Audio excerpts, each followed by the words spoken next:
can be related to the fact that you're not forgiving somebody or something. Pain in the shoulders is a heavy emotional burden. So when we feel overwhelmed and we have this emotional burden, whether it be trauma related or just a buildup over time, these burdens, if you've ever heard the terminology, shoulder your burdens. Right. I've been shouldering my burdens. Or I'm carrying the weight of the world. Carrying the weight of the world on the shoulders. So yes, many absolutely. things, yes. That has to do with the fact that we are overwhelmed and we are just emotionally burdened. And then that can cause pain in the shoulders. Choking. This is one I found in my office. This wasn't in the article. Choking is like people choke on their food or their drinks sometimes. Right. And some people do it a lot more often than others. Well, that could be a mechanical problem. But if it's emotionally related, which I find it happens a lot, that it's emotionally related, it's from people not speaking their truth. And they're just choking on their words. They're swallowing their words. Somebody is, let's just say, for example, peeing them off. And they want to say something about it. But they know if they say something about it, it's just going to cause a big fight. And I just don't feel like I can handle that right now. So I'm just going to swallow my words. And I'm just going to choke them down. And that stays there.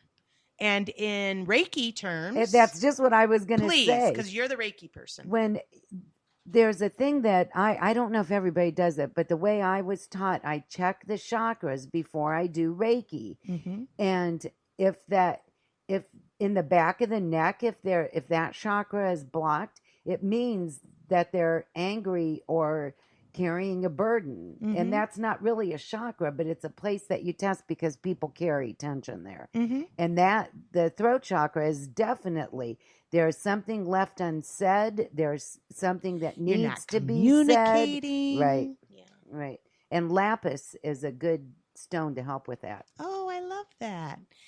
Deb knows a lot about crystals and crystal healing. So that's what she's talking about, lapis. Okay, so choking, keeping your words in. All right, another thing is pain in the upper back. That's when you feel like you need emotional support, when you're feeling unloved. And that, I think, again, has to do with Reiki and chakras and heart chakra. Right. Because we feel unloved and we feel like nobody's providing us the emotional support we need. So you need to seek that out. And it may not be your partner. Maybe you need to get a best friend. Maybe you need to reach out to family. Maybe you need to stop isolating yourself and start bringing people into your world. You know, I think a lot of us, we don't want people to know our shortcomings. No. Like, we don't want people to know that we're having troubles emotionally. Like, that has a stigma, especially in this country, which is sad. Mostly in our heads, though. Mostly in our heads. But I think society in of itself has sort of produced that stigma over time that if we have emotional problems, there must be something wrong. And honestly, that's part of being human. Hello. We're not living in the 50s. We're not, I don't even know her name. Leave it to Beaver Mom. June Cleaver. June Cleaver. I am not June Cleaver. I have problems. And some of them are emotional. And, the last thing I want to do is blurt that out to all the people around me and expect emotional support. But what I do want to do is I want to pick a few really close people who I trust, and I want to let it out. Even if it makes me look weak, I don't care, because the more it's in me, the weaker I get. The more I let it out and I become transparent and I become exposed, the better I feel. And that's the weird part. They think if people know that about them, they're going to feel worse about it. Right. But no, hiding it makes you feel worse. Right. Gaining their emotional support makes you feel better. And then some people choose different ways to ease that pain. And that's where alcohol, drugs, addictions come from. Food, right? Food, right? Anything that you seek comfort for outside of yourself. Right. You're not going in and trying to figure out what it is. You're trying to solve the problem from outside, right? Right. Pain in the lower back is financial. Oh, my back hurts. Oh, my back hurts too. Oh, that's a pain in the back. It's when you have too many worries. I wish the camera was on you just now. My husband is so funny. When you have too many financial worries and you're worried too much about money and you're focused on money, you will have more low back pain. And I believe that. Pain in the hip and down the leg, that's betrayal and backstabbing. Oh, no. Sciatica. Oh. If you have a bout with sciatica, it's possible that your piriformis muscle is pinching your sciatic nerve, just saying. But it's also possible that you feel betrayed, that somebody backstabbed you. Wow. Literally backstabbed you, and now you have a stabbing pain in your back that keeps shooting down your leg, causing pain, causing issue because of that feeling of betrayal. And so that can last for many months. That happened to me. I know it did. I don't know that, but I know it did because there are other people that they've come into my office and I'm like, okay, who betrayed you? What happened in the last 6 months? Who went against you? And I said, you don't have to tell me who or what, but I know that happened. Wow. So yeah, tell me. I mean, if you want to share. This is many years ago. Mm-hmm. I've since gotten over it, but that side will never be the same. Mm-hmm. Wow, that's really... Do you need to sit down? No. You look like you do. No, it just kind of freaked me out a little bit because I never had back problems. Yeah. And I went through this horrible thing where people that I thought were my really good friends, and it was all over when the real estate market crashed. Mm-hmm. And because I was the manager of the company, they blamed me for like the real estate market crashing. And they were, and I helped them so much, and I felt very betrayed. Mm-hmm. And then you started to have sciatica? Yeah. Mm-hmm. Yeah, so that's super important. And if you never related to that, and you just think, oh, I must have slept funny or stepped funny and threw my back out, you can't get to the root of that problem. I mean, you got over it, but you have probably had episodes of it occasional here and there. Once very, in a very rarely, while. though. Yeah, it's interesting though. I have to. The next time I get one, I'm going to write down why and when and what happened around that time because I find that fascinating. Yeah, that is a good one. So see, you are a font of information. I learn something every time. All right, now this one's interesting. Pain in the elbows is resistance to change. Oh. I need to change, but I don't wanna change. Pain in my elbows. I don't really know how that correlates. Like that doesn't stick in my brain with like a automatic. Hey, you don't want to bend. Sense. Yeah, maybe that. You're not bendable. You're not compromising. Flexible. You're not flexible. And putting your arms like holding in, like, no, I'm not gonna. Stop pouting, Patrick. Yeah. That's what I think it is. Resistance to change. All right. Pain in the hands is trouble reaching out to others. Isn't that one interesting? Trouble reaching out to others. So maybe if you have pain in your hands, you need to reach out. You need to socialize more. You need to bring yourself out of your box and maybe put yourself out there a little. Yeah. And try to reach out to some other people in this world because that's really what this world's about. You are not living up to your full potential. And I can say this wholeheartedly, 100%, guarantee you I'm right. If you are isolating yourself in this world, you are not living up to your potential in this world.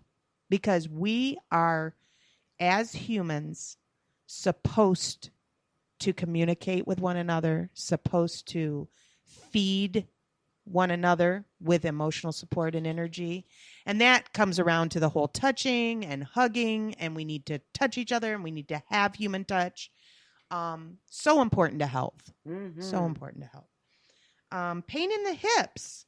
Scared of moving forward. Scared of moving on.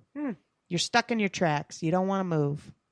That one's interesting. That means you need to dance. Yes. I like that. And isn't that in of itself a whole nother concept? Yes. When I die, I want to remember that I danced. I want to be able to say that I danced in this world. Yes. I didn't just sit in my chair like a wallflower and let the world pass me by and let life pass me by. No, I participated. Well, that's one of my favorite divaisms. Say Divas it. dance daily. Divas dance daily. I love you and your diva-isms. Thank you. So do dudes. Dudes and divas dance daily. That was from Patrick. Tailbone. Tailbone is feeling beat down. Guilty. Like tail between your legs. Tail between your legs. Absolutely. Just like when my little dog, who is a wonderful little dog and tends to do no wrong, does something wrong. I come home and she tucks her little tail down. I don't even have to say anything. I walk in happy as a lark. I'm like, hey, baby girl or baby boy. Sorry, I had a girl before. Now I have a boy. Hey, baby boy, how you doing? Tail between his legs, runs into his house. I'm like, shoot, what did you do? Then my whole demeanor changes and I have to go through the house and try to find what he got into. Usually it's a food item that he got up on the table and got down and ate. Sometimes it's something grosser. We just won't talk about that. No, that's good. Thank you. Pain in the knees. In the knees. Is ego. Get out. I know. Like, I had to really think about that one. And the way that the author described it was ego as if you feel like you're better than somebody.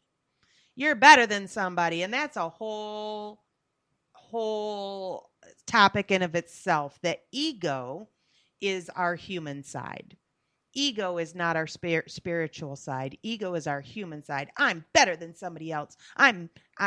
Or they're better than me. And that's the part the author left out, that sometimes we feel like other people are better than us. Ego. That's ego. And that's still ego. Yep. Because ego makes us compare to the guy next to us at all times. We're constantly scanning all the humans around us to see how we stack up in this world. But how do we know? We don't know what their life's like. Exactly. We don't know what's going on in their world. We don't know how devastated their life was 2 years ago, and now they're pulling themselves up by the bootstraps. And, if we knew all that, we might be able to make right comparisons, but I doubt it, because we don't even judge our own flaws and things correctly. So, ego, worrying about that kind of thing, really holds us back. Mm-hmm. So I can see how the knees would be a problem with that. Holds us back. Holds us back. We can't do anything. I want to get out in the yard and rake, but my knees hurt. It's holding me back. I do use my knee as an excuse sometimes. Do you? Yes. Well, stop it. Okay. They call human self, they call that pain body too. Pain body, because that's where we feel our emotional struggle and our pain is in our human body. Our spiritual is not full of pain. That's beauty. Right. And how ego competes with people, spirit, if you're coming from a spiritual place, you try to be better each day, and you yourself better each day. Yes, but I do want to bring up that too, because I was speaking to my friend about that as well, my friend Zulika, earlier, that it can also be creating like weird expectations of yourself and comparing yourself to yourself. Like, people have always told me, don't compare yourself to others, compare yourself to yourself. But what if I have a sick understanding of what I am? And so, like, let's say I'm going through a rough patch. If I compare that to the way I was 6 months ago when I was happy, that's not truth either, because maybe my rough patch is a lesson that I need to learn that's going to raise me up higher. Right. So my judgment of myself at that point might be skewed. That's all I'm talking about. Don't judge yourself skewed up. Don't skew up your judge self. Don't judge your skewed up self. Yeah. Judge your good self. Yes. I mean, you just don't want to go through life comparing and comparing and comparing, even if it is to yourself. Maybe, remember back to when that happened, when you had that financial loss, when the real estate market crashed and you went through that loss. You could have really gotten down on yourself, and you probably did. Yeah. But was that your fault? You just told me that the other people blamed you, but that really wasn't your fault. And the same with us. We tend to blame ourselves for things that we wouldn't put up with somebody else blaming me for. But if I blame myself, somehow that makes it okay.